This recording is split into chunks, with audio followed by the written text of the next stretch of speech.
Ajakan memilih pemimpin ideal dalam pemilu kada serentak 2015 di Bali turut disampaikan Rektor Universitas Warmadewa, Profesor Dewa Putu Wijana. Menurutnya, pemimpin yang ideal tercermin dari rekam jejak para calon yang berkepribadian visioner serta sehat fisik, mental, dan emosional. Pemimpin yang hanya mengumbar janji tanpa mengukur kemampuan dan potensi pengembangan daerah dipastikan akan membuat pembangunan daerah cenderung lambat dan tak terarah.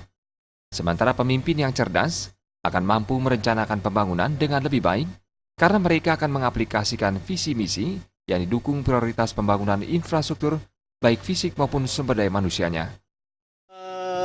Calon pemimpin kita haruslah orang yang mempunyai kesehatan fisik, mental, dan emosional. Tanpa itu tidak mungkin mereka dapat membangun daerah dengan baik.